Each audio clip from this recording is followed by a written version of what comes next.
say the words love story, we immediately think of Romeo and Juliet, Jack and Rose, Bonnie and Clyde. In fact, the word love seems to have become synonymous with romance. I'm sure many of you in the audience knows that there just seems to be something special and different about a romantic relationship.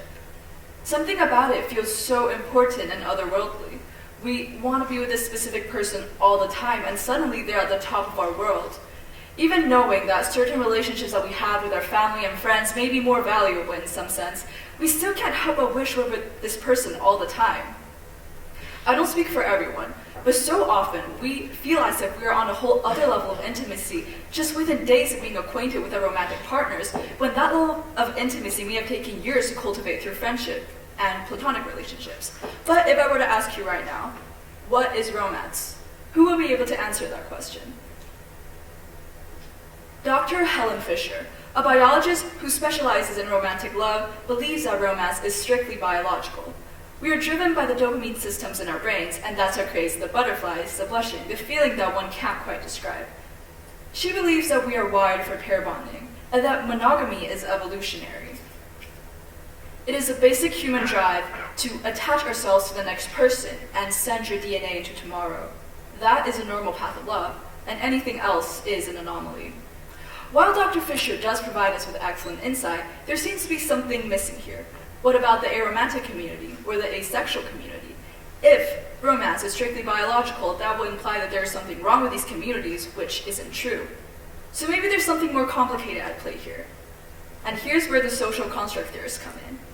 They argue that romance is what we socially make of it. It is a curation of cultural influences. A different time and environment could drastically change not just how one expresses love, but how one experiences it altogether. In a study by Anne Biel and Robert Sternberg, The Social Construction of Love, they provide us with this example. A lady living in Victorian England may experience love as developing a deep and respectful but rather distant admiration for a man. But for us teenagers in the modern world, we prioritize different things, like quality time, physical intimacy, and if those factors are not existent in a relationship, we may even accuse it to be a loveless one. Another example. In the Enlightenment era, we favored rationality, so romance is more conserved, more distant. However, in the Romantic era, we prioritize our emotions, and until this day, romance is still the lens that we view love through, hence the name. It's about beautiful feelings, a roller coaster of emotions, this person being our other half that we cannot live without. But where does this desire stem from? In Ernest Becker's The Denial of Death, here's how he explains it.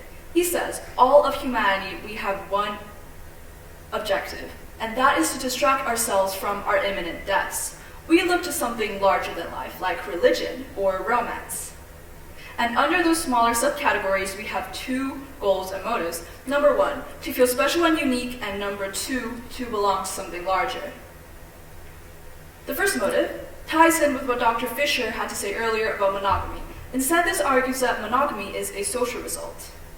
Everyone wants to be the one, the first person that pops into someone's mind, the only one someone texts on their phone. Your friends can have other friends, but your romantic partners cannot have other romantic partners, because that way you lose your specialty. We like the idea of being in love with someone. We like the idea of who we are when we're with them, because when we're with them, we feel validated, encouraged, and affirmed. It is with their approval that we feel that we are worthy, unique, and special. This idea pushed to the extreme is what Simone de Beauvoir, in her book, The Second Sex, calls narcissism. She describes this as loving oneself and loving in the other the love they have for you. She warns, however, that this may lead to what she calls the asymmetry of love, where relationships become a gateway to exploitation when we see our partners only for what they can give to us. But this is extremely unhealthy, because this makes a relationship that is about two people just about one. The second goal, to belong to something larger, stems from our desire to feel complete. Like in religion, we feel as if we are a part of a bigger picture, and that is what gives us meaning and morality. In romance, we think another person is our way to do that, and there is no way to do so by ourselves. Philosopher Jean-Paul Sartre writes that through the look of others in a romantic relationship, Whether it's the look of our partners or the look of people outside the relationship, we are able to confer value onto ourselves. And this is comfortable because we no longer have the responsibility to decide for ourselves what we do with our unlimited freedom. And this applies largely to women and the gender roles that are forced upon us. We wish our partners to place value onto us for us because we were socially forced into seeing approval as love. Here's where Sartre writes about the subject-object relation. It is the dilemma that we want our partners to be free, because the idea that a free person with free choice is going to choose you out of everyone else makes you feel special. We want our partners to be equal. We want to see them as a subject. However, we also don't want them to be that free because at the same time we're very protective of them. We want to have some sense of control over what they say, believe, do, associate with, because we identify ourselves through them. We wish to see the world through their eyes. So the same way we control what we ourselves say, believe, do, associate with, we want to do the same for them. And this paradox was makes Sartre believe that love is a failed project, that romantic relationships were doomed to fail. And because we romanticize it so much, we begin to see love as an art. It is something passive that we simply fall into and have no say over. And we're obsessed with the idea that we're part of something that we have no control over. We cannot give love a meaning. And that's what makes it so beautiful. We call this the romantic mystique. So have you noticed that movies always tend to depict the process of falling in love, but never the process of the relationship itself? That is because in real life, too, we are so drawn to the idea of falling for someone, but not the effort it requires to sustain that relationship with them. But relationships, they're not just a feeling, they're a commitment.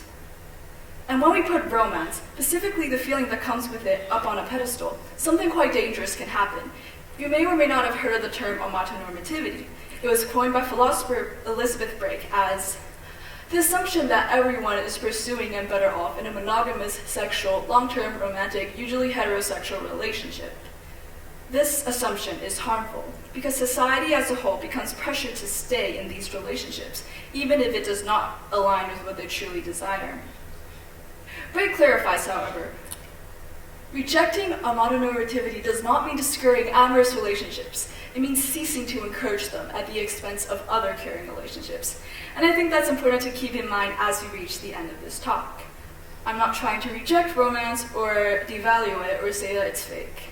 Just because something is a social construct doesn't mean it's any less real. And even knowing all the details about what romance is made out of, we still experience the effects of it like anyone else. Maybe we don't have any answers to the questions I posed today, and maybe we never will. But if there's one thing to take away from this talk, it's this. Romance and love is not the same. There can be romance without love, but there can most definitely be love without romance.